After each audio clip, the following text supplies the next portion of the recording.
Of Overwatch Oasis, and today we are going to be doing Cosmic Omnics versus Tater Pots, I believe, and you can see the whole name. But yeah, I am one of your commentators today, CB, and I'm here with, introduce yourself.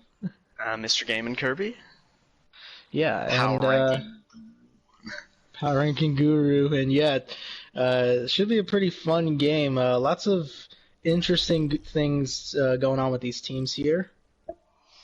Yeah, we have KO still trying to get into that top half of the standings in order to pick their opponent, and then with Tater Pots, they actually, if they lose tonight, they will be officially eliminated from the playoffs. So definitely a lot to play for here.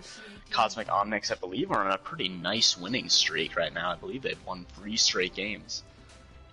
Yeah, they've won 1, but I think they've won like 3 out of the last 4. So they've been pretty strong lately, actually. yeah. I mean, the pressure is really on Tater Pots, and we'll see if they can pull it off here tonight. We're gonna be starting it off on Gardens Lijiang Tower, so you can. I'm expecting a little bit more brawl, but you can definitely run the dive here. Yeah, we'll have to see. AJ coming in, not playing support, is actually going to play DPS, which he has played before in the past. Gonna look like start off on the Sombra.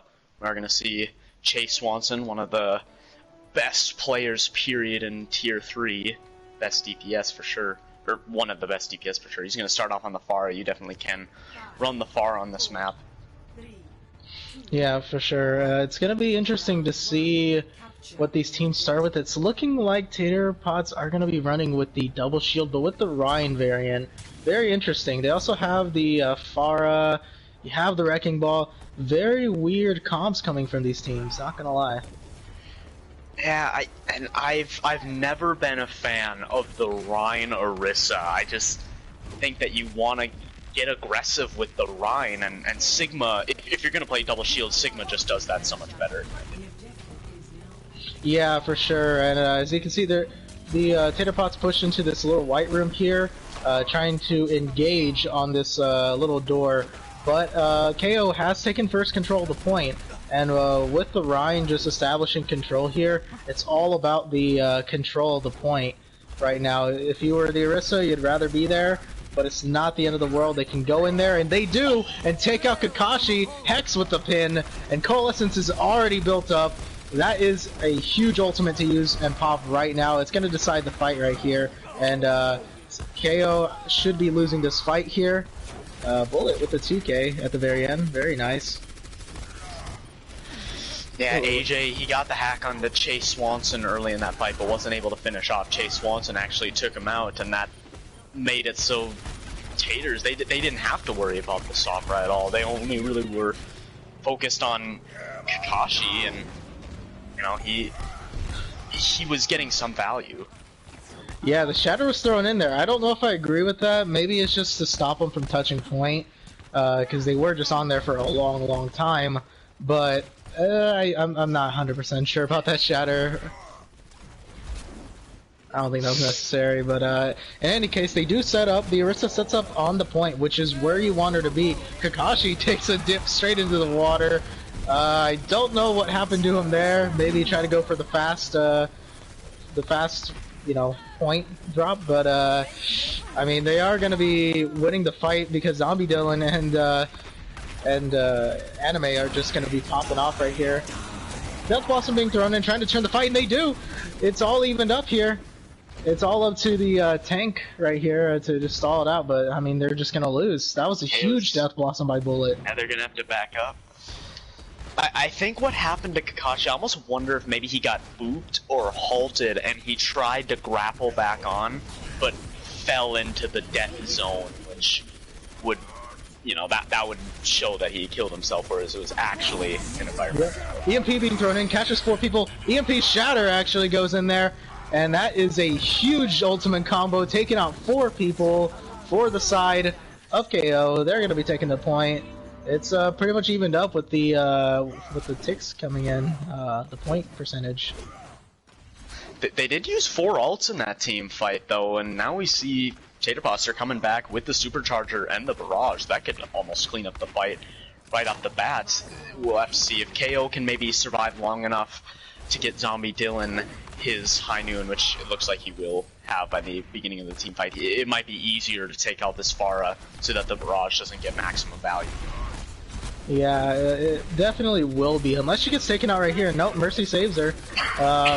But I mean, the neutral fight is going to be initiated with the, oh my god, huge barrage by Chase! I was going to be talking about the Coalescence, but he just hits an easy 4K. And they're going to be flipping it in their favor right here. They still have the Shatter to work with as well as the Valkyrie, so, I mean, it's not the end of the world. They did use a lot of ults, though. Yep, that was beautiful. Saw that Zombie Dylan was kind of playing with the team instead of far away, like maybe he should have to try and shut that down, and he took him out right away. I think Zombie Dylan was trying to use the high noon, but died while getting hit with the barrage. Yeah, I mean, it's all going to come down to this final fight. Shatter gets dropped down by Hex. Doesn't really find anything. Shatter falls for Swede, and he does find, you know, a couple people, but not really enough to just initiate with. But Bullet is going to be taking out Zombie Dylan first pick. But the Sound Barrier is going to be invested. That could be huge to sustain him on the point. Swede taking out one of the supports. But Chase is going to be finding the main tank, and Bullet is also going to be finding you know, they're going to be taking out both supports, so they win the fight. It's all up to these people stalling right now on the point to clutch it up. But I don't think it's going to be enough. Anime taking out one. It's just all going to be for naught, though, in the end. Because it looks like Taterpots are going to be taking first point of Lijiang. Yeah, that's tough. I can't tell exactly what happened with Cosmic Omnics there. I think with how they were running the Wrecking Ball at the beginning, if they were doing damage but not really following up on any kills, they weren't doing much of comboing like the pile drivers from the Wrecking Ball as well as the hacks from AJ, and it's just one of those things where maybe they didn't put enough thought into Chase Swanson's Pharah, which kind of remained uncontested despite Zombie Dylan being on that McCree. Yeah, I 100% agree. Like, they really didn't have an answer to that Pharah. It just kept bugging them over and over again. Oh, look at that quick TP straight to the point. They're going to be brawling this out just right here, right now. The Symmetra, though, is set up already, so that's going to be very tough to, you know, just get rid of. And Anime is going to be finding the first pick on the Hex. That's going to dissuade them from going in. But they do find Anime in return, so it's a trade-off. It could be really anyone's fight, but it's a tank for DPS. It's not really gonna do much in the long run. They're gonna need to wait. They want the full team because they gotta be careful of this sim. Isabella, though, taking out her counterpart. It's gonna be tough to crack the Symmetra, though, because of just the turrets and the amount of damage she's able to put out onto these shields and these bodies. But anyways, Shatter comes in. Actually, a very huge Shatter.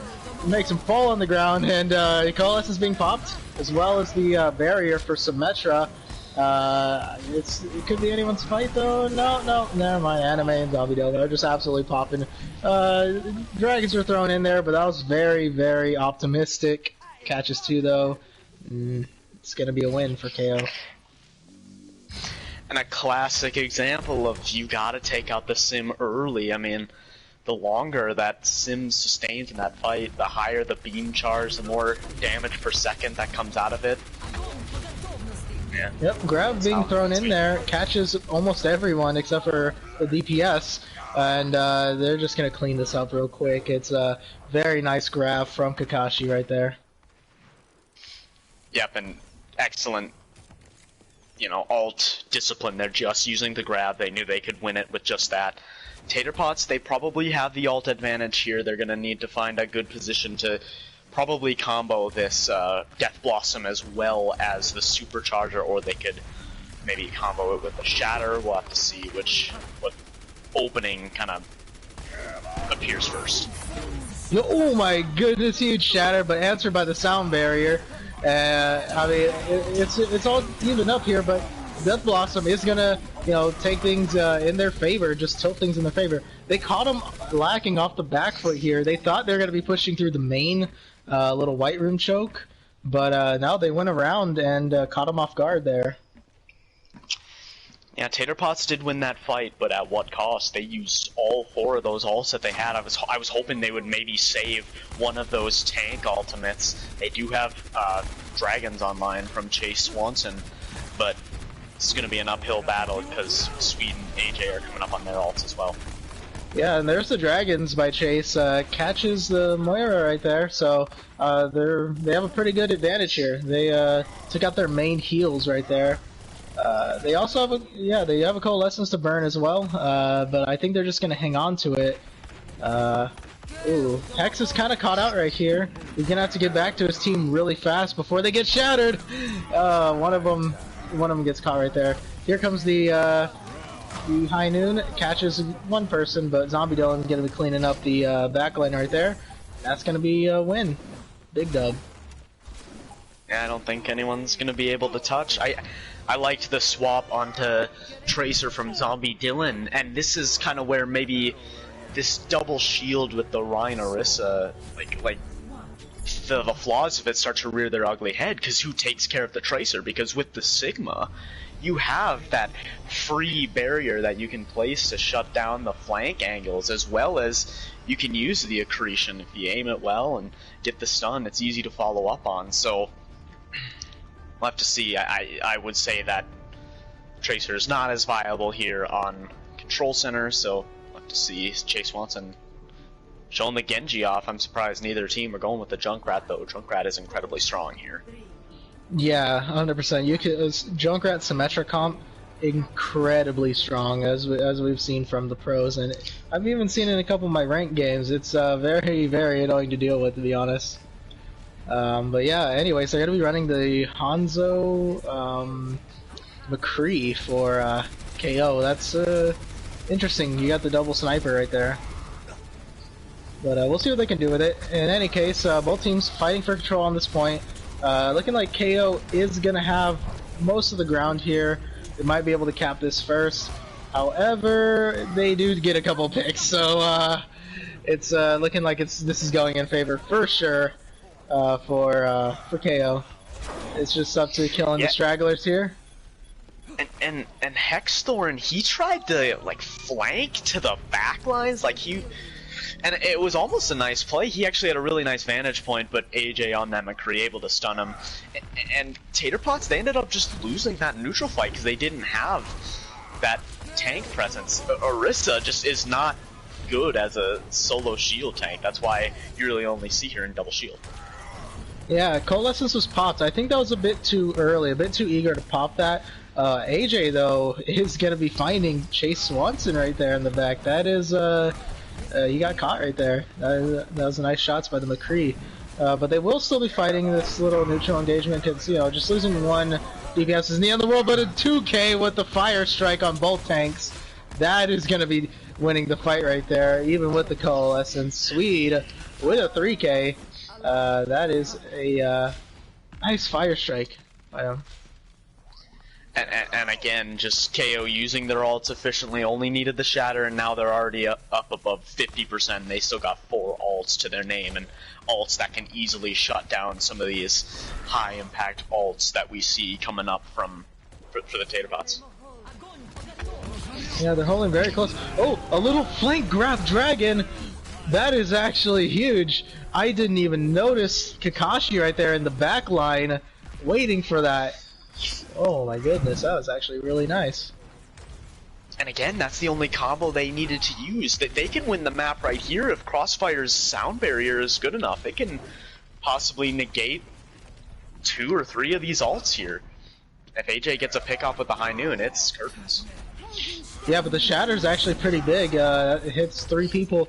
However, Kakashi is going to be taking out Hex, so I mean, it's probably not going to be enough. And there is another huge shatter answer right back, and Chase is going to be finding 2, so perhaps it is winnable, but I mean, you have both tanks down, plus Chase does end up falling. He didn't make it to point! Taterpots, they had a chance. They I don't know. I think Bullet Dodgers did fall there, not able to use the Death Blossom, but that's what Chase Swanson was going to do. Get a couple picks, try and get to point, but I think Wukong was smart to find him and use that beam in order to take him out. KO takes first map. Yeah, as you can see from that play of the game, Zombie Dylan did pop High Noon, but it was in the middle of the barrage, and he just got caught out by it. So yeah, you were right. He did get caught by the barrage as he was using High Noon. Wow, look at that. Kakashi 27 high energy kills out of 33 eliminations. That's insane. Pretty insane. He was great on that map. Saw a couple of those sneaky grabs, both on Night Market as well as Control Center. KO yeah, I don't think I've ever seen that type of grab. I don't think I've ever seen a flank grab on Control Center.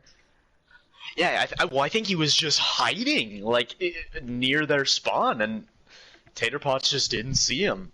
So, kind of a genius play, actually. That could have been the fight that Tater Potts turned, because they started to kind of have the ult advantage. It was pretty even between both teams, but they had the DPS ults, and that shut them down right there and kind of led them into one team fight territory, and it allowed KO to just kind of stay aggressive on that choke. Yeah, especially since they're able to just get away with them trading out support ults and even tank ults just to initiate.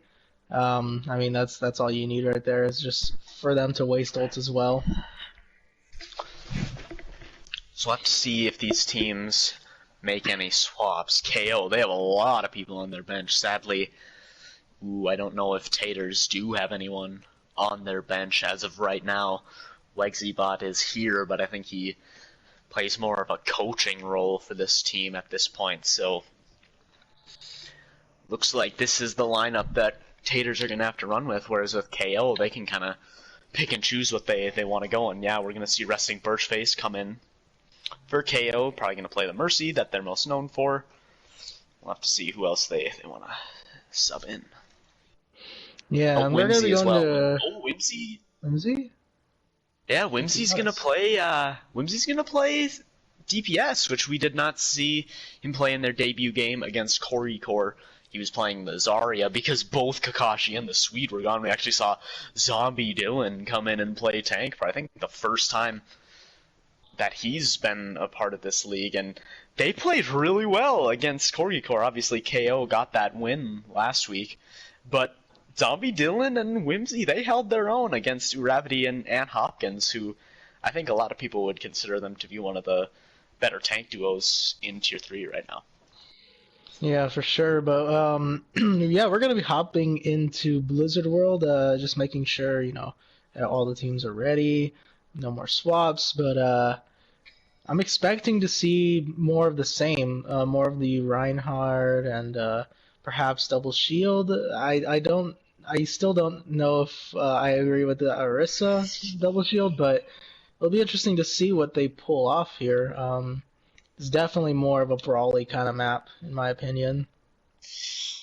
Yeah, and it hurts that they don't have McBrantis right now. They actually run a really nice double shield with Rigamortis and McBrantis at times. That's probably been what their tank line has looked the best at this year, is that double shield. So, and I don't know if Hexthorn can really play much else other than the Reinhardt, to be honest. That's kind of the tank he's most known for. Yeah. Oh, we're going to be going to Blizzard World Winter. Ooh, fancy. Love to see it. I mean, if we go to Hollywood, perhaps, maybe we could see. I was gonna say we went to Lunar New Year, Lijiang last week. So we're having fun here. Yeah, my personal favorite though is probably Hollywood Halloween. I love that one. Yeah, that one's a good one as well. What other good? I do kind of like Hanamura Winter as well. Oh yeah, that's a beautiful one. I'd love to see it, but yeah, I'm kind of interested to see if they field some of their other players, KO that is, such as Lady of Siren and Arfolk because I have seen them play in the past and they look pretty solid on their roles. So it's interesting to see like just the depth that KO has. Ooh, Hex is going to DPS. Interesting. Okay, I actually like this a lot more. I like bullet dodgers.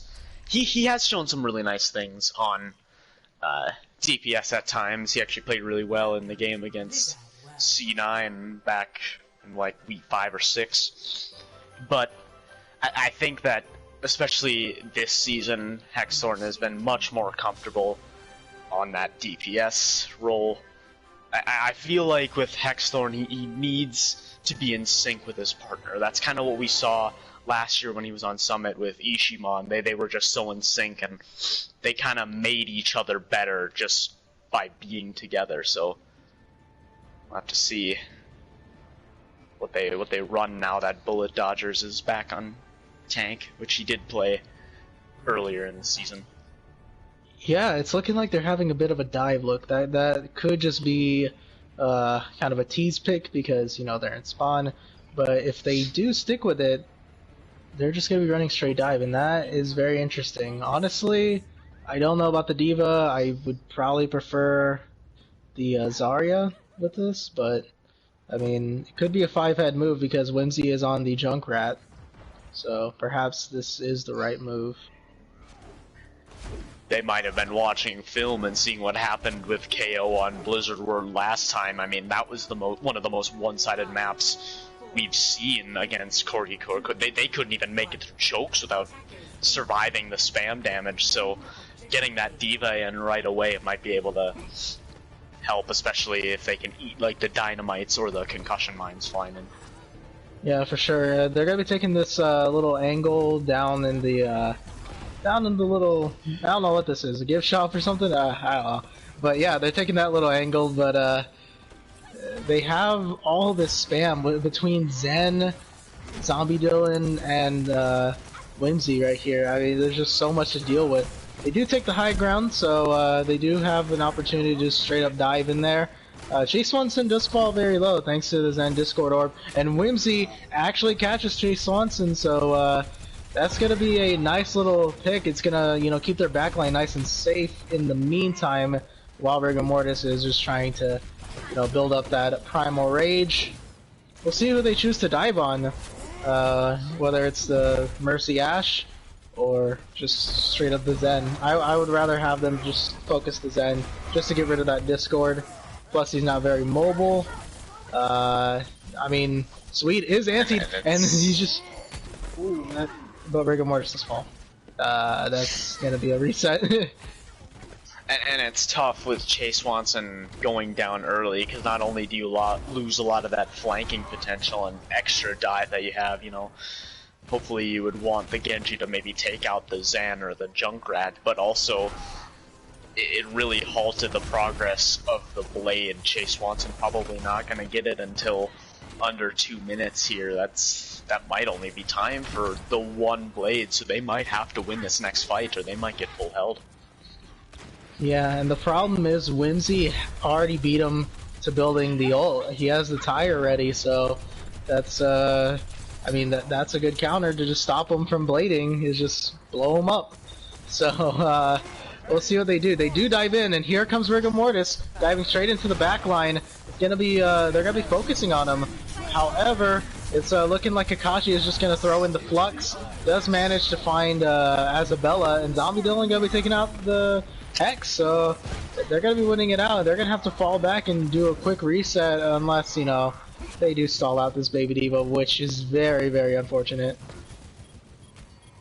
I don't know. Crossfire using the trans when I don't think they need it, and resting Birchface committing the Valkyrie as well. Chase Swanson might have complete free reign with this Blade, and ooh, with Crossfire going out right away, that will likely be res, but force out the res early. This is definitely Taterpot's best chance, but ooh, Zombie Dylan.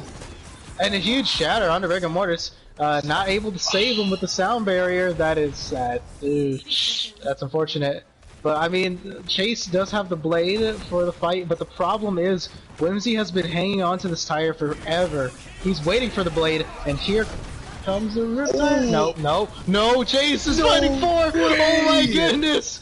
Oh my god, all he has to do is take out 2. Oh. That was one of the cleaner Genji plays we've seen in a bit. Chase Swanson definitely among the better Genji players in Tier 3. That was a great play. That might have just been Taterpot saying like, you know what, Chase, we need you to make a play for us here. Take the Nano Boost, which obviously doing the Nano Blade was probably the plan the whole time, but to do it that early in the fight, they were just like, use it. Yeah, oh sweet, actually gets caught. I'm surprised he had his shield fully, ready to use. That's surprising that he gets caught like that, but in any case, that opens it up, and here comes Whimsy with the Riptire. Let's see if they can blow it up or something, but no, it's gonna be catching Coach. It's a pretty much even fight right here. It's a 2 for 2, but it's looking like the res is gonna be coming through onto Zombie Dylan. I mean, it's still anyone's fight, but Zombie Dylan does catch Rigor Mortis, and here comes the respawns for the side of KO. So they're gonna be winning this one out right here. The Flux was whiffed, actually. That is big ol' wasted. Yeah, that actually was not a bad fight for Taterpots to lose. For one, of course, that Gravitic Flux is not there, but neither is the tire as well, and they have a tire of their own, but Chase wants it, not really, that hurts. Yeah, Hex does find Zombie Dome, but he trades out for his life, and yeah, it's just, they're gonna have to wait for both DPS to come in. They don't have that spam. But no, they go straight in, and Rigor Mortis falls. They need to back out here before things get too bad. They need Chase to build up that blade, since Isabella has the Nano Boost ready. And the previous fight was a good fight for Taterpots to lose. That last fight we just saw was a disastrous one, because look at the ult advantage is swaying back into KO's favor, and there's only a minute left, and Hexthorn's already down. Yeah, Hexthorn falling, that's gonna be the Riptire progress just completely gone. Here comes the sound barrier though, so it's gonna be saving people, from getting DMAxed. And here comes the blade, catching Whimsy and catching Kakashi. Maybe this is another huge blade, and yeah, it just only catches 2, but I mean that's all you need right there. However, Crossfire pops the Coalescence and catches Chase Swanson in return. So all they need to do is just really take care of these support players, and of course this Bob. But actually, Sleep actually misses. Really nice to take out Crossfire, but now they do take it out, so they still have a chance in this team fight. Yeah, and Hex actually catches 2, manages to catch Zombie Dylan and I can't pronounce names. Crossfire, sorry, brain fart. Huge shatter coming down, so absolutely plops him on the ground, catches a couple of people right there. Riptire being popped, let's see if they can stop it. Nope, Rigor Mortis gets dropped by the tire.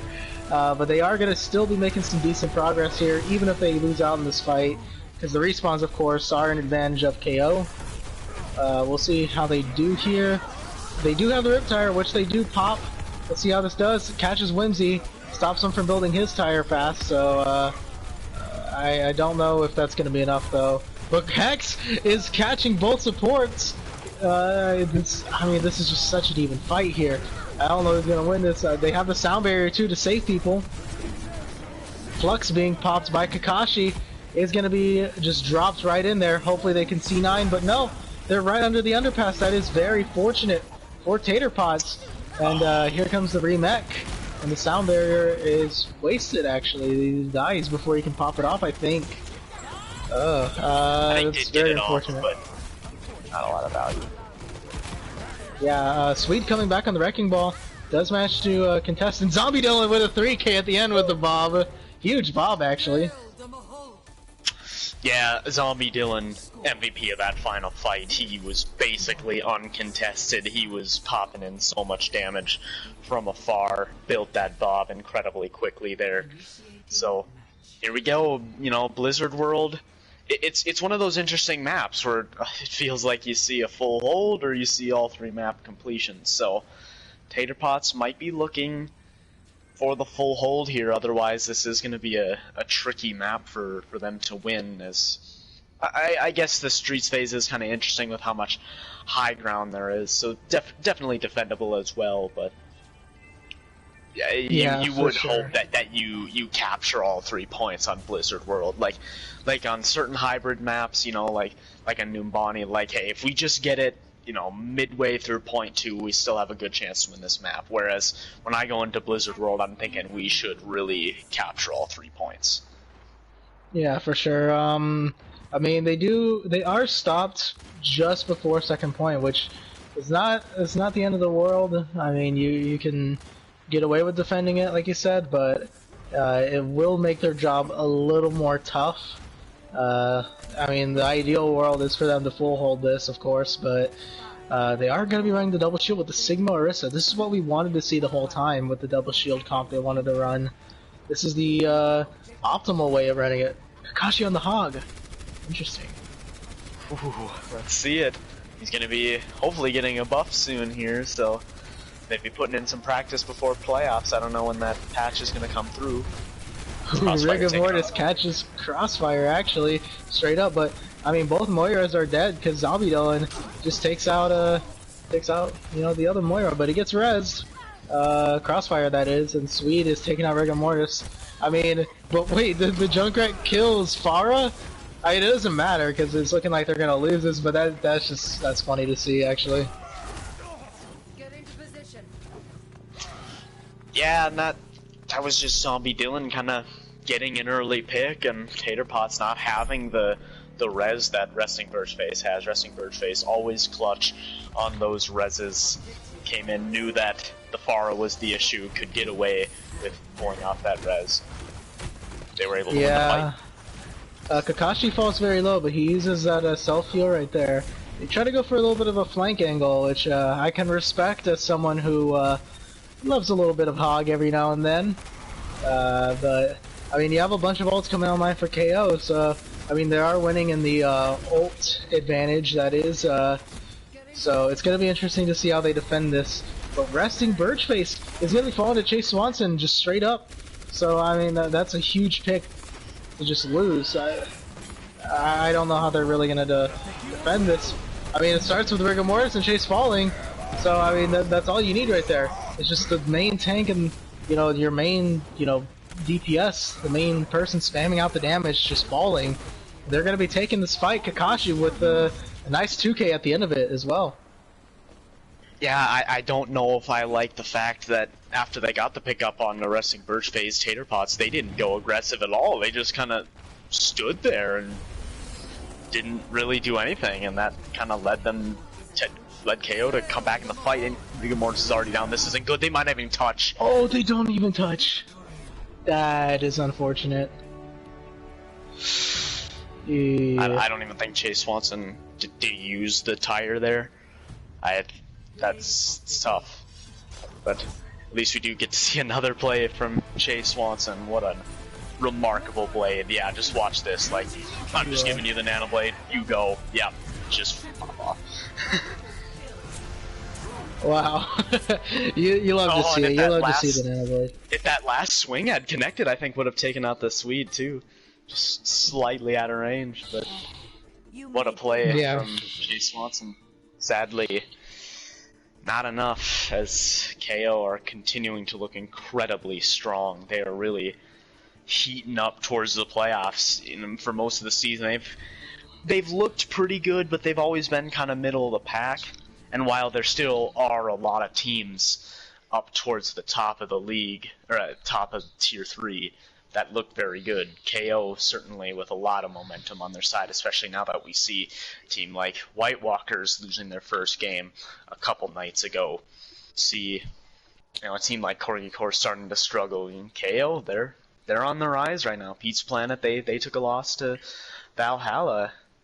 We're looking at KO being honestly a championship contender at this point. Yep, stonks are going up for KO, that is, and I mean they are up 2-0 in the series. What do you think Taters can do to pull this back, in your opinion? I'm not 100% sure. I will say Taterpots, they have been better on 2CP and Escort this season, so if there is a place that they turn it back, it would be a Volskaya here. They definitely can win here. It hurts that they don't have any subs right now. It sucks that they don't have like a McBrantis to maybe come in and play. I guess they were playing both the Double Shield and Ryan Zarya, I think, a little bit on both of these maps so far, but I think McBrantis just overall been one of your stronger tank players of the season. Just not having him here is gonna affect you. So we'll have to see. I mean, I did like the swap to Hexstone on DPS. I thought he played pretty well. I think it's just gonna have to be these tanks stepping up a little bit, finding the right comp. Yeah, I 100% agree on that front. The tanks, in my opinion, have just been pretty outplayed in terms of KO. Just winning out most of the fights, in my opinion, it all just came down to the tanks. But I mean, the DPS for Taters have been fine. It's just all up to, can the tanks flip the switch, become more aggressive when they get the first pick initially, or hold their defense if they lose someone. Sometimes they go aggressive when they're already like 2 people down, and that's just not the right call. I mean, it's gonna be tough, but if there is a place to do it, it will be Volskaya. 2CP, kind of infamous for just winning fights that you really shouldn't, in my opinion. Yeah, for sure, and they are gonna start on the defense here, which it's tough to start on the defense when you're losing, because since the other team has all the momentum, it's very easy to maybe lose both of the first 2 points and them have a magnificent time bank. But we also could see a world where Taterpots get a full hold here and give themselves some momentum.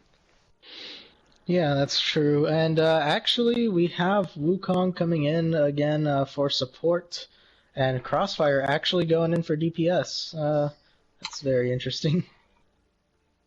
Yeah, so, I mean, Resting Bird Face and Wukong coming in, that means they're mostly gonna run Mercy Moira, I think. Maybe Wukong will bring out the BAP or the Ana, which she has played in the past. I'm almost thinking that Double Shield is a certainty once again from Kakashi and the Swede. They've looked really good tonight on that Sigma Rhine comps, and Crossfire had a really good showing last week against Corgicor, so it's good to see him back on DPS again. A lot of changes here from Cosmic Onyx. It's going to be tough for Taters, who can't change up anything at all. Only 6 players. Yeah, I mean, I know we keep hounding on that, but I mean, it's just so important to have that option to, swap someone in whenever, you feel like maybe a player isn't, performing as well, or maybe you want to try out a new comp. It's just important to have that depth. And, Taters not having that depth is really, really hurting them tonight. Like you said, especially with McBrantis not being here on the tank role, which last time I saw he actually performed very well. So, yeah, it just sucks not having that depth, like you said. But yeah, we're going to be jumping into Volskaya right here. Like we said, Taters on defense first. It'll be interesting to see what they pull off here. I'm assuming with Bullet in for tank, he's going to be running the Rhine, perhaps? Oh, no, Zarya, actually. Interesting. They're switching it up with yeah, tanks. Rigamortis has been playing a lot of Rhine lately, or main tank in general, especially with McBrantis kind of coming in to take that off-tank role that we've seen him play. Can't play support anymore, is Diamond on that role, so yeah, that's what I was expecting, honestly, was the Rhine Zarya here from Rigamortis and Bullet Dodgers. So let's see, we actually are going to see the Rhine Zarya being matched on the side of Cosmic Onyx instead of the Double Shield, although Double Shield maybe not as strong on the attack. I almost certainly think that we will see that on defense. Yeah, for sure. Chase on the McCree there- versus Zombie Dylan on Widow. I don't know if I agree with McCree. I'd rather see the Ashe or Widow being run here because of the fall off damage, you know. Zombie Dylan, in my opinion, has the advantage in this duel. I don't know if I love the fact that we see KO running dive with Mercy Moira, but it certainly can work. Kashi and Sweet have been playing very well tonight. Yeah, for sure. I mean, if they can find that target to just straight up dive onto, you're gonna be looking good. If you find the first pick, especially.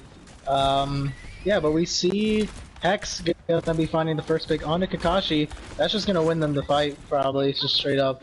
You don't have anyone to dive onto anything, and yeah, this is just a cleanup here. I'm surprised Swede still jumped into there. Probably just trying to build up that primal, you know. Didn't really matter anyways. KO have a chance though with Hexthorn falling there late in the fight. We'll be able to possibly use Tyre to help support the team, but well, we are going to see a little bit more of a patient start here. And Crossfire actually going to go to the Doomfist. Yeah, well, I don't know about the Doomfist pick, especially since they have you know, a Junkrat and a McCree. I don't know if this is the best choice if you're going to be running the dive DPS. I'd rather honestly see you know, Tracer, maybe even Genji. But anyways, you know, Kakashi going to be initiating the dive, and they are going to be finding Hex yet again. And Zombie Dylan finding 2 picks. That is a huge opening. Azabella falling, and that's just going to be opening up the floodgates. Rigor Mortar's going to be finding Crossfire, but it's really not going to make much of a difference because Swede and Kakashi with, you know, the dive onto the rest of them is just going to clean them up.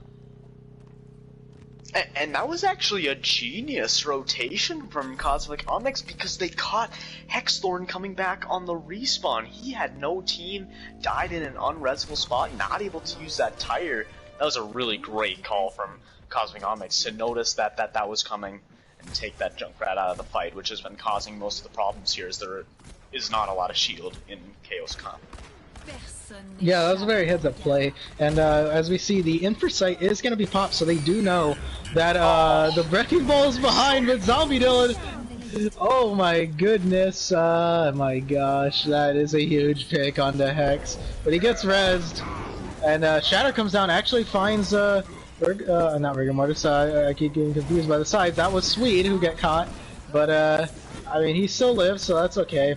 Kakashi going to be finding Azabella with the mines, so that's going to be a nice pick to just initiate this fight.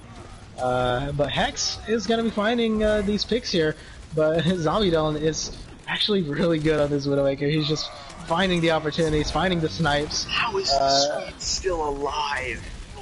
Oh my goodness, Chase Swanson! He finds Resting Birchface and Zombie Dylan. Here comes the window. Gonna be you know, finding these picks here. You know, that was a huge fight to win. They don't even get a single tick. Yeah, that was actually incredibly huge, but we didn't see a whole lot of ults coming out from Cosmic Omnix. I think, what did they initiate with sights? They might have used Valkyrie, I'm not 100% sure. Hexthorn still holding on to this Tyre. I was about to say, like, when he got picked off immediately in that team fight in Res, I was like, just use it, you've had this for so long, but now that this should actually really help them for this next fight. Yeah, I mean, but with the way Zombie Dylan has been hitting these shots on Widow, I wouldn't be surprised if he popped the Tyre and it just got instantly sniped. And here comes the grab, actually.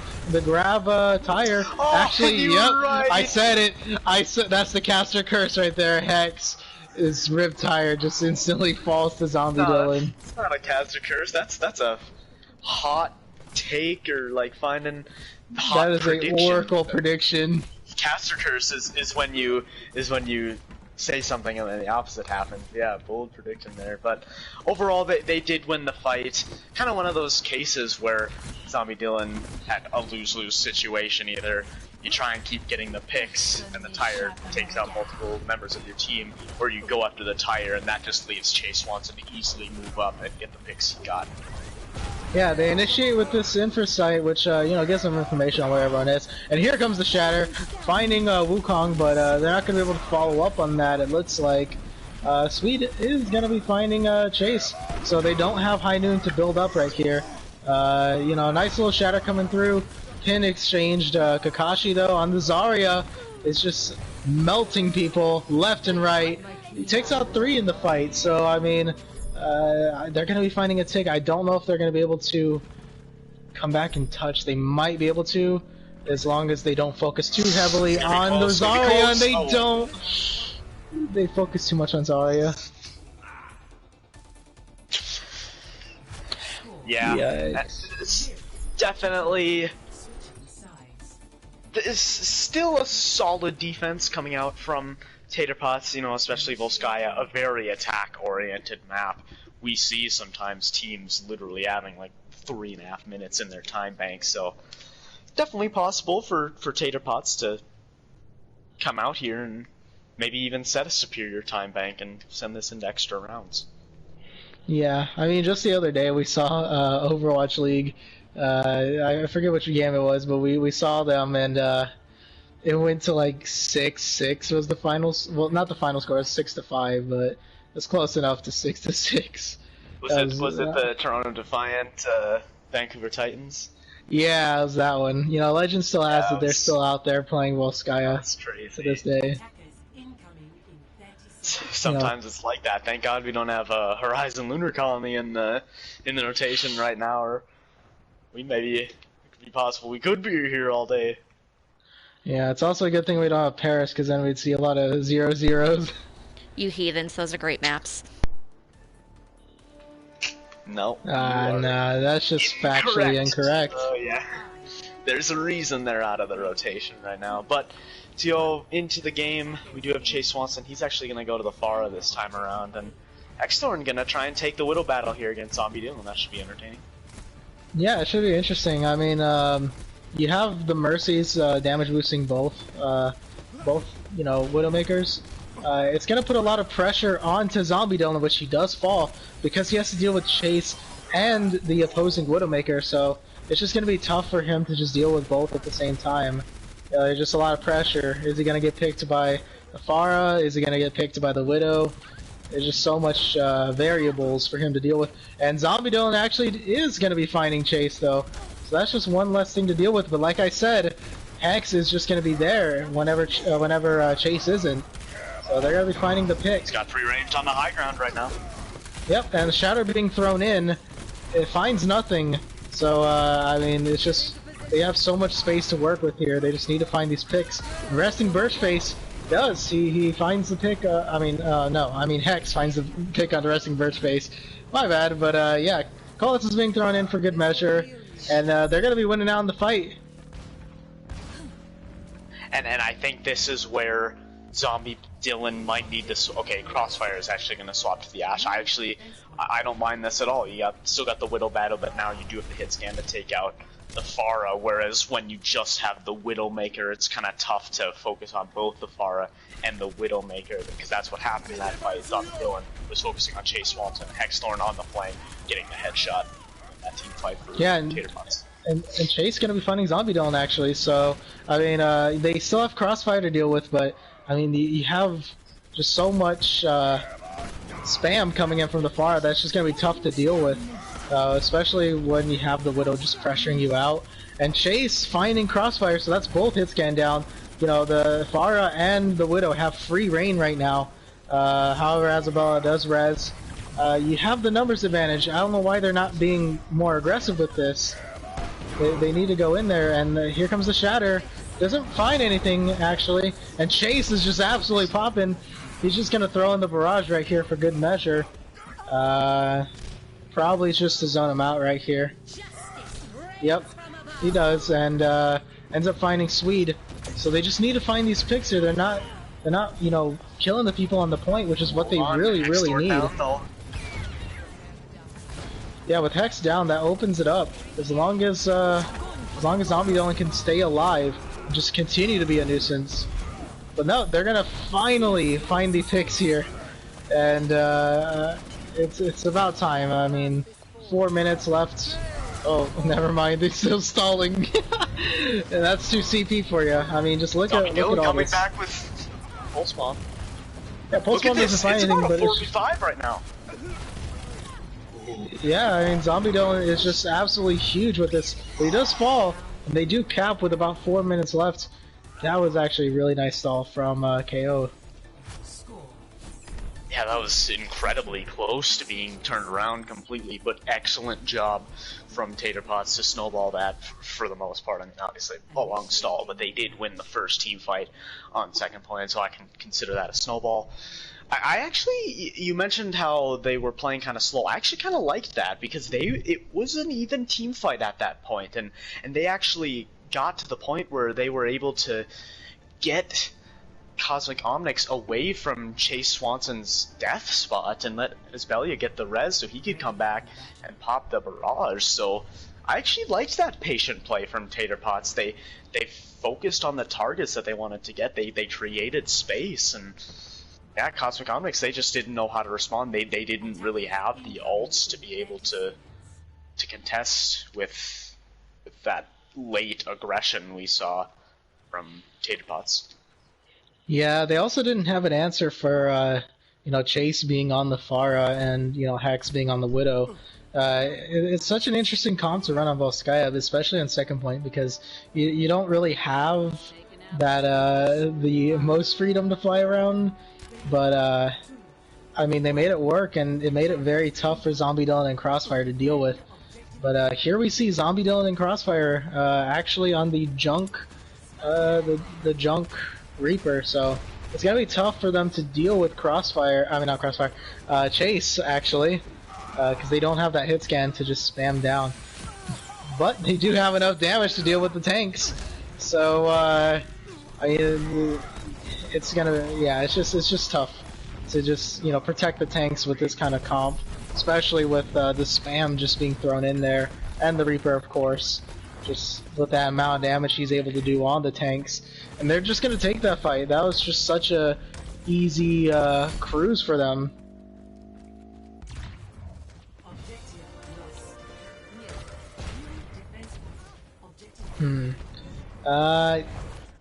They don't make any swaps here, which is kind of interesting. Yeah, I think they might want to switch onto the McCree, perhaps, to have that stun for the Reaper, maybe even a Brig, but I mean, the Torb could still work, as they just have to protect the tanks right here, and the Baptiste is very well capable of doing that. Zombie Dylan falling very low, but actually Taterpots' team falls even lower, and they're just able to find these picks. There's just so much spam to deal with. Chase and Crossfire just trading their lives, and it's looking like they might be able to cap, with some time here. Very, very huge. Nice attack for KO.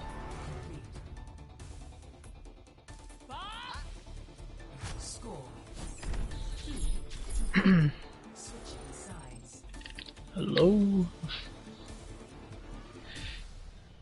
Okay, well, I guess I am solo casting right now. So, Oh, sorry about that. Sorry about that. I'm back. I was just about to say I loved that those adjustments from Cosmic Omnix playing that brawly style. They did an excellent job. A lot of credit has to go to Resting Birchface though on that. Lucio doing a great job. Sometimes Lucios go unnoticed in a lot of comps, but a lot of times with brawls it's won or lost by the Lucio play.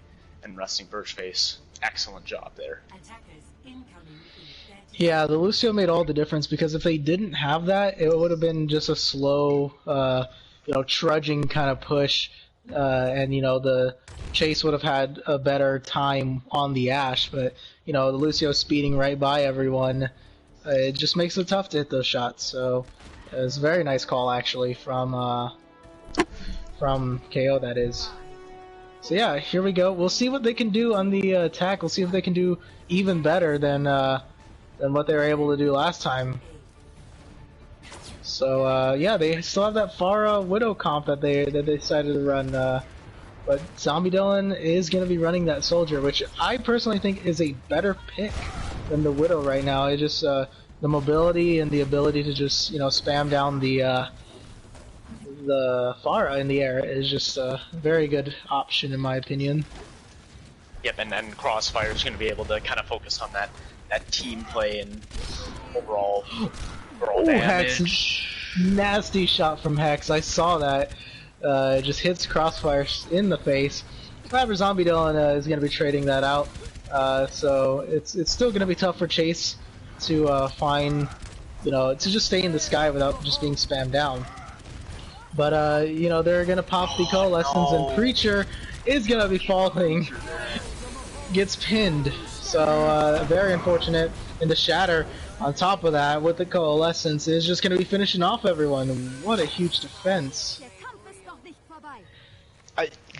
Correct me if I'm wrong, but I don't think Asbelia used a res in that fight. I'm surprised that they didn't go over and res Hexthorn after he fell. Like, that could have been a huge fight turner. They are able to take him out with the Helix Rocket, then he's right back, remaining pretty uncontested. Maybe could have taken out that Soldier, and that would have been the fight win, but... Yeah, maybe Isabella thought that it was a risky rest. This is in the middle of the open high ground. Yeah, I can understand why, but I mean, you gotta take that risk if you want to win that fight. And Crossfire actually takes out Chase in the middle of the barrage, so barrage isn't gonna get anything done. But Isabella and Kakashi, and Resting Birchface find both reses, so it's still an even fight. Chase actually finding Sweet. That's gonna be the opening they need. No more shield to just block that damage from Chase. So you just have so much space now to deal with all that stuff. And I mean, the only thing you have to really worry about right now is Crossfire, who throws the Bob in there. They're just gonna get thrown straight off point. There's just gonna be a winning fight right here. Hex finding the last couple of picks onto Mercy and Bob. They have a decent amount of time to work with, but I don't know if they can match the time for KO that they set. They're gonna need the snowball. It's gonna be tough. The big thing here is not only if they do get the opening pick, but if Bullet Dodgers can build up the rest of this Graviton Surge, then they might be able to clean up the rest of the team fight easy. We'll have to see.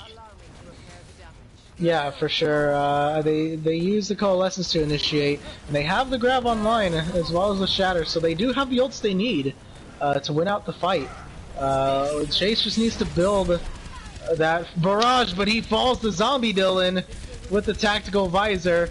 Nice Visor to stop him from building that, because if he would have built that, you could have had a Grav Barrage combo, and now it's going to be tough to build that Barrage. I know it's an easy ult to build, but it's still going to make it a lot tougher to win this fight. It's going to probably come down to an overtime push, in my opinion, with that pick. Yep, which I think you're more than likely content with. The Tater Pots are just looking to stay in the map at this point. So I think the battle here is going to be who gets the bigger Shatter, Rigor Mortis or the Swede. We've seen a few big Shatters, but not so far on this map, so we'll have to see. Oh no. Ooh, Zombie Dylan is going to be finding Chase yet again, but he gets res, so I mean that's an upside. But they do, because they have Barrage, but I mean they do use res so early in the fight. It's going to make it a bit harder, but I mean that D-Mech on Kakashi could be everything right here. And here comes the huge grab, and it just finds a couple of people, and that's all you need, because the Barrage is going to be finding a couple of people. Resting Birchface does manage to res Swede with the Valkyrie, so it's going to stall things out just a little bit longer, put things in overtime. Nice shielding by Rigor Mortis to stop that High Noon. They have to deal with this Tracer, to stop them from just recontesting. Because if they find the picks like they do on the Isabella, that is just gonna win them the fight. And oh, that's unfortunate. They are gonna lose the fight. Oh my gosh, that is heartbreaking. So, correct me if I'm wrong, but does Graviton Surge actually combo with Shatter? like, I don't like when I see that combo, because you're essentially just doing the same thing that grab is doing and just putting them in place. They should have just used the grab and the barrage and saved the shatter for the respawns. I think that would have been the play, but they didn't have any ults to clean up the stragglers coming in, and you come back on the Tracer and the Doomfist, Zombie Dylan finding the picks, and yeah, Cosmic Omnics take this series, and that will officially eliminate Taterpots from playoff contention. Yeah, very unfortunate for Taters, but I mean, KO just put up such a good performance that, I mean, you can't help but praise them for how well they played this series. Like, everyone on their team, just put in a lot of work here. But I mean, going back to that grab shatter thing, I mean, you're 100% right. I mean, grab does not combo with shatter, of course, but I mean, the only time I ever see shatters being used with grabs is like in the middle of a grab you counter with a shatter. That's the only thing I can see with that. But I mean, it's just little mistakes like that cost you in the end. Yeah, and overall, Cosmic Omnics, they have just had the better ult management. We see them winning fights with just an ult or two. That is actually something that they struggled with in the past, especially early in the season, but it looks like they've really cleaned that up. And once again, I mean, looking really strong, building all the momentum towards the playoffs. I can't remember who their final opponent is. Let me go check, but it'd be huge for them to... Well, now they're on a 2-game winning streak. If they could get that 3-game winning streak going into the playoffs, I don't think anyone's going to want to be playing them.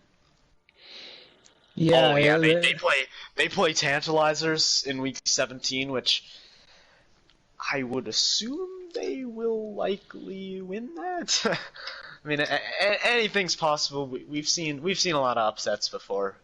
We'll have to see what maybe Tantalizers. I mean, the big thing for them, they are also eliminated, is just playing spoiler in general, which can mean a lot. They play We the Ops this week. That'll be interesting if We the Ops maybe struggle like they have in the past, and Tantalizer is able to snag a victory. We the Ops actually might be in trouble for their playoff lives.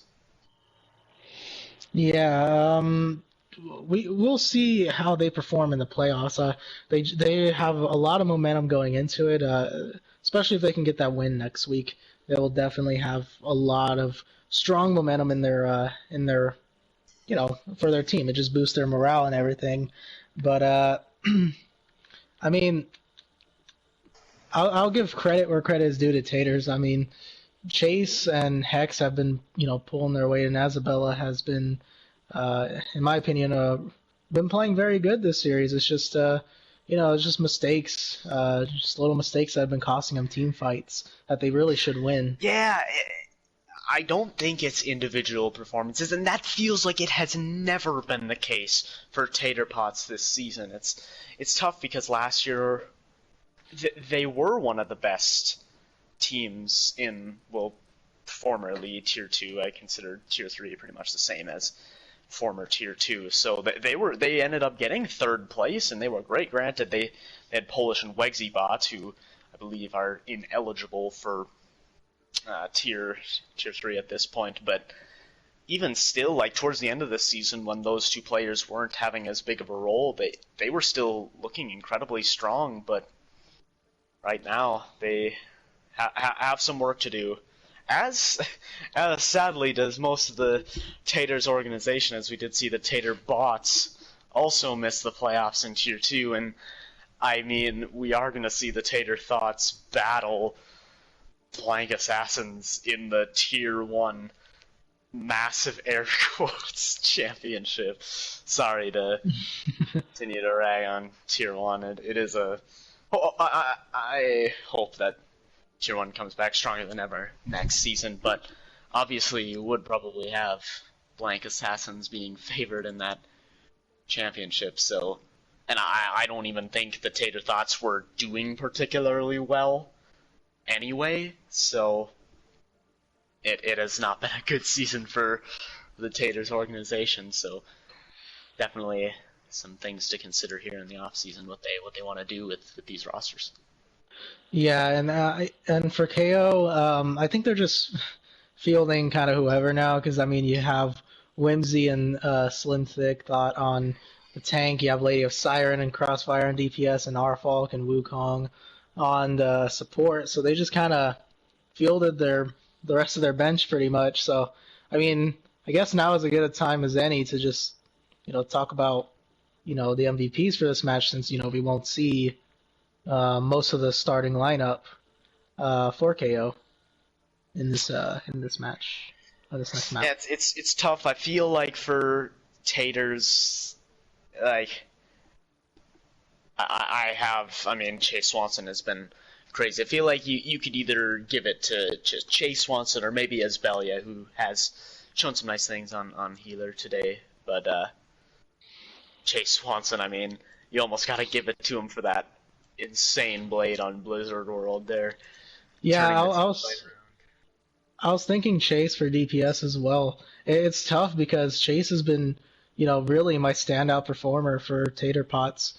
But Zombie Dylan as well was just out of his mind on Volskaya, on the Widow, and has just been playing very consistent throughout the entire series.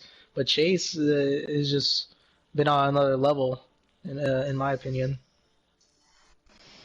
And of course, for support, I think for KO, gotta probably give it.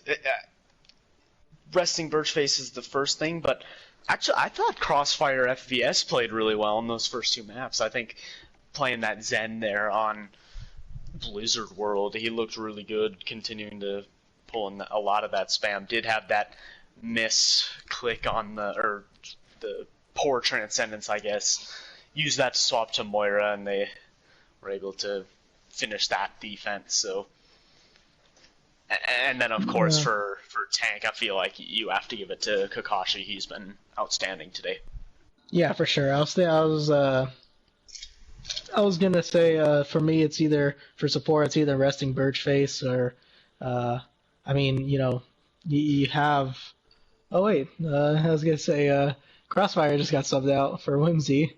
But yeah, I was gonna say Crossfire is definitely in consideration too. Zen was very nice. Yeah. Oh, interesting. So actually, it's gonna be Kakashi coming in again. It was looking like it was gonna be Slim Thick and Whimsy playing on tank, but looks like it's gonna be Kakashi. He wants to play one more map. He was mentioning earlier in match chat that he had some anger to get out. He did just lose his Tier 2 playoff game, I believe, against NA Alt Management. That was a pretty one-sided affair, so definitely taking this opportunity to get out some anger and get ready to focus on Tier 3, which, I mean, so many teams can win the championship this year. It's insane. Yeah, for sure. I was also going to mention Wukong actually played very well. Positioning was always there, didn't really make any mistakes for their team. But Resting Birchface with all the reses and stuff like that, very clutch reses, in my opinion.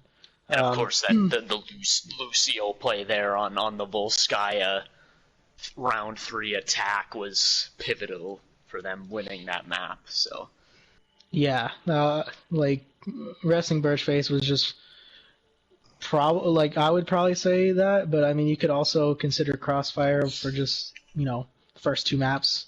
But I mean definitely Kakashi. I mean you have to give it to him. I think right now we're kind of thinking what we could do is obviously Kakashi's getting tank MVP. I don't really care what happens in this last map. That was a insane performance just overall, especially I was questioning even the Wrecking Ball on the first map, but he actually did make it work, and then he was playing the Sigma as well to a high level.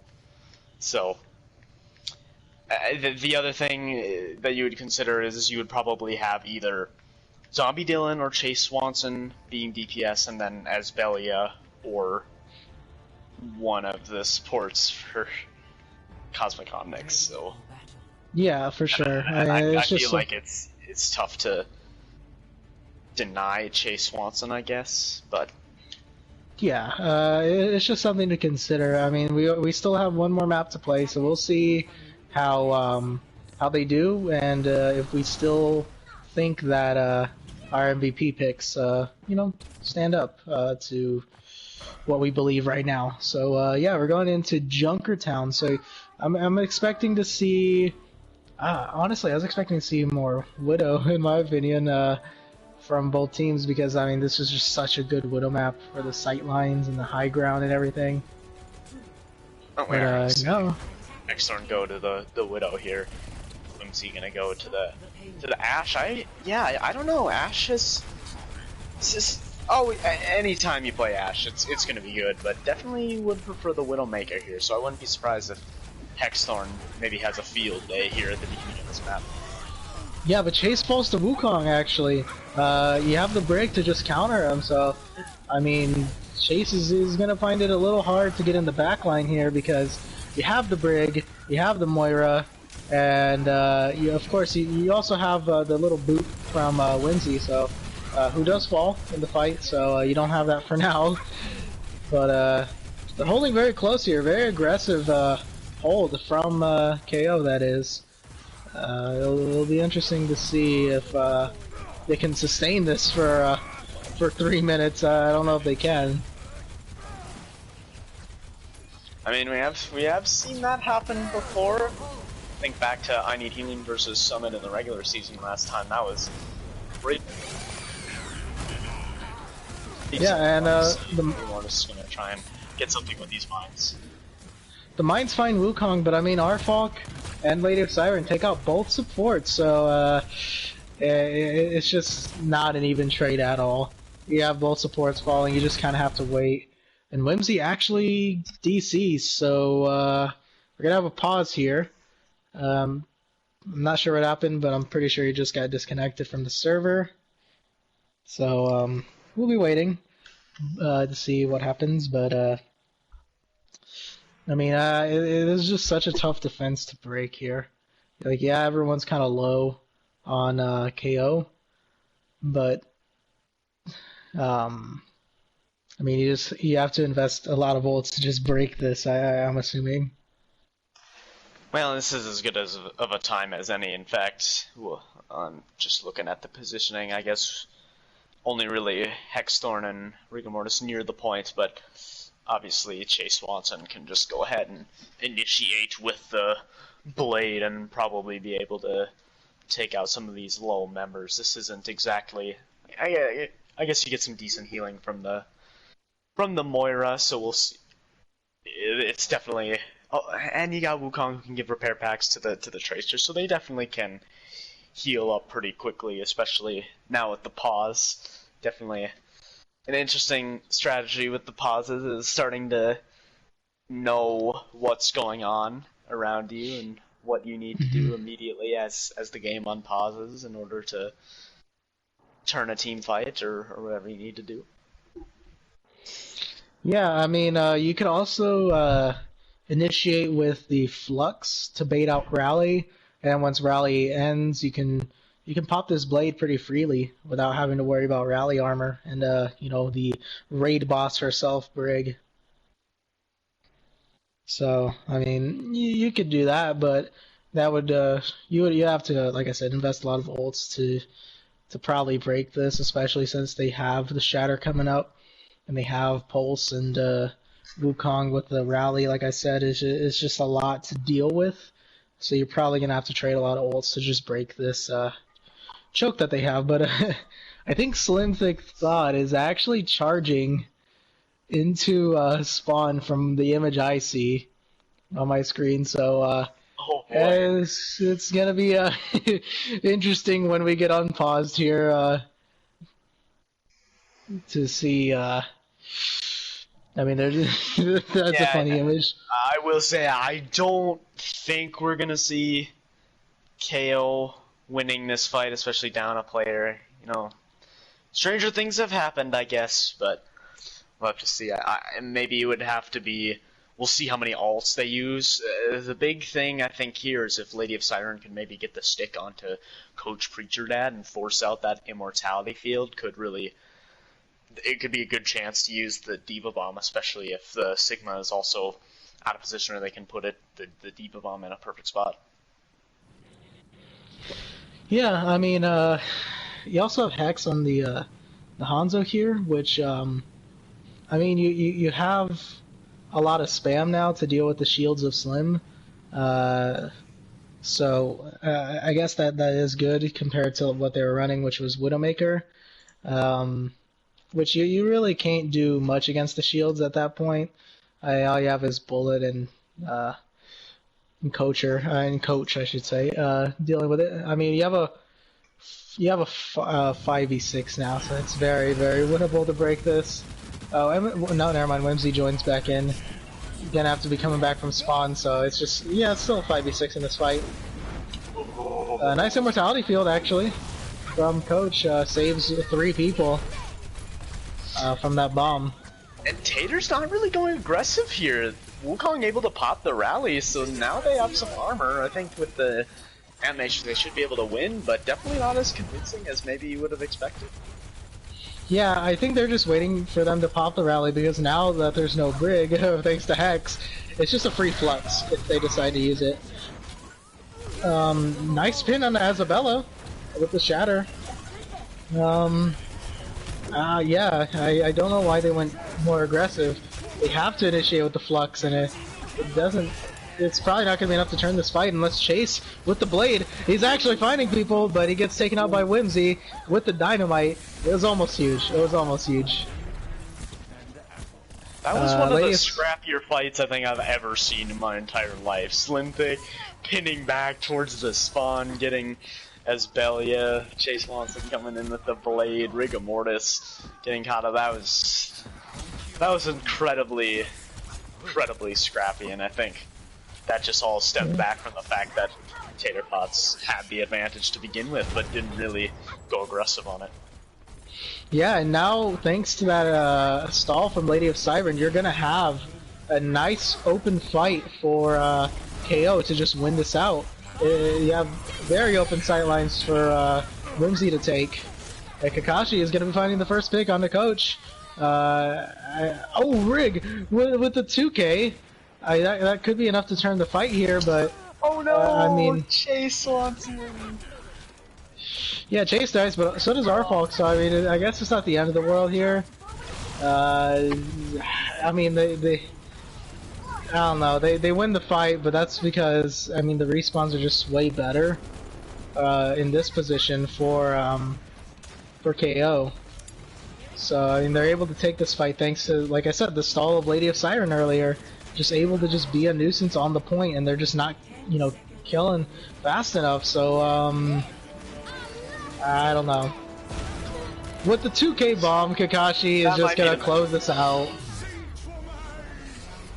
And considering that Junker Town is one of the most offensive-oriented maps in the entire game, I have a very tough time seeing Tater Pots able to win this map. It's gonna take one of the greatest defenses I think we've ever seen to pull this off.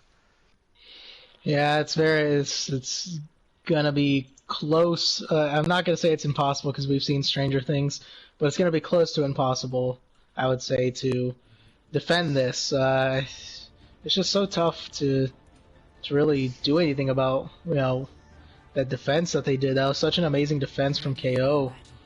And like I said, that all came off the back, in my opinion, of the stall of Lady of Siren, because, you know, they just weren't able to kill Tracer fast enough, and, you know, it gave them an opportunity to have a fight not so close to the point capture. You know, not having to dive in and, you know, feed their brains out. They could just take their time setting up. So we'll see what they can do, though. You know, it's been interesting with the Tater Pots. They do only have 2 into their names, but they actually have not gotten 4-0'd since they lost to Diving Phoenix all the way back in week 2. So this is definitely and even with that 4-0, like they actually played Diving Phoenix pretty well. Like it's actually a closer game than maybe you'd expect from the 4-0 scoreline.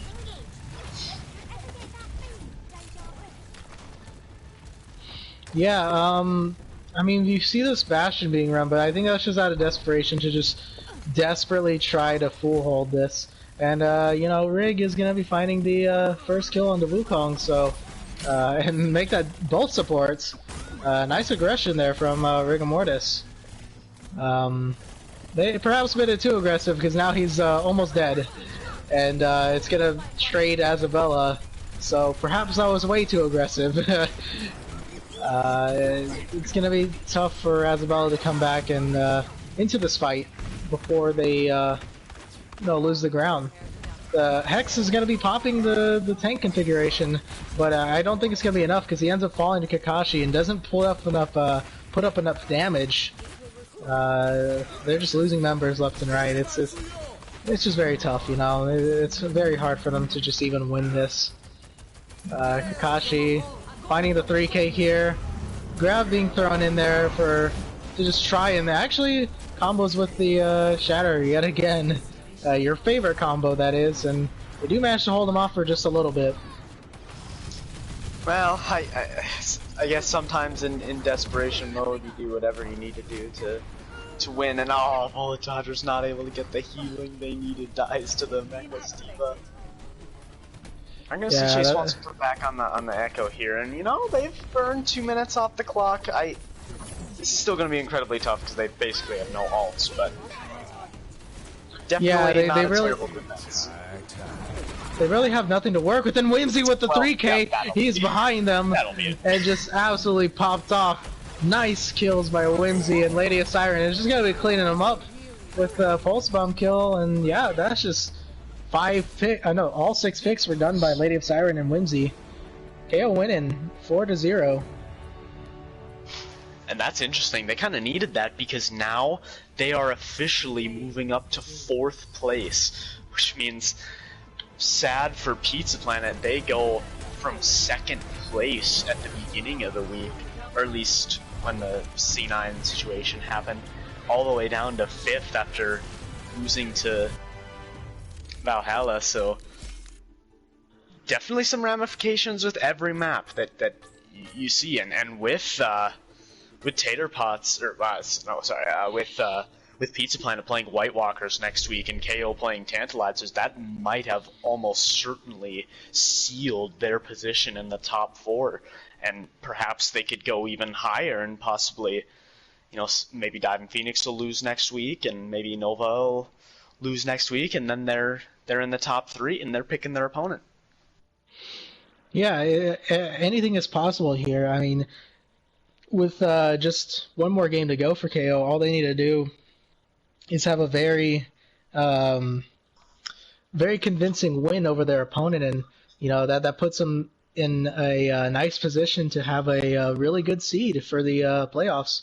So, you know, with all that considered, I guess it's time to pick our MVPs for this match. I don't think anything changed in terms of tank, so I'm gonna go with Kakashi.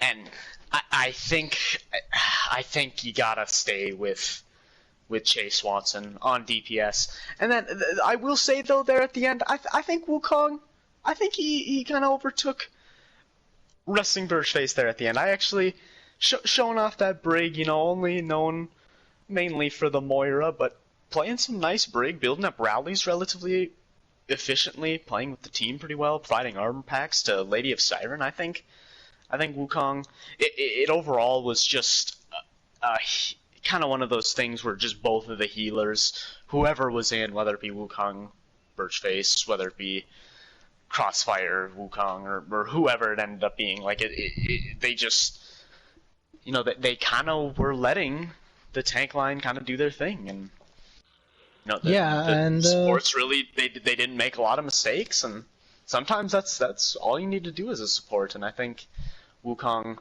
really showed that. You still definitely could consider giving it to Wrestling Birchface with that Lucio play on Volskaya, but what are your thoughts? I don't know. Well, No, I think for sure we're gonna give Chase Swanson MVP for DPS. So No, I agree. I think, of course, Kakashi, you have to, right? And yeah, and Chase played very well, even though they were on the losing side and they did get 4-0'd. Chase still put up a great performance, very consistent, and at times popped off for their team when they needed it. Even though they did end up losing, I think just played very well. And yeah, I was considering Wukong on the last map, uh, but I think I didn't see enough of the plays being made by Wukong. But that last map really changed my mind about that. Wukong showed the flexibility on the brig, and popped off a couple of times. Got a couple of 2Ks, a couple of important picks in the fight to just be able to full hold them there. So yeah, I agree. and it's interesting. One thing you could say about Cosmic Omnics with their support line is they maybe are a little inflexible. Resting first face mostly plays the Mercy. Wukong mostly plays the Moira as well as Arfal. They do have Anime Weeb AJ, who again has, I think, like their third or fourth straight game without playing support. Kind of interesting that, considering how good he's been, but perhaps for SR reasons. So to have Wukong come in here and show off that brig, and Crossfire can come in and play the Zen. It's really gives this team a Gives lot a little more options. depth, yeah.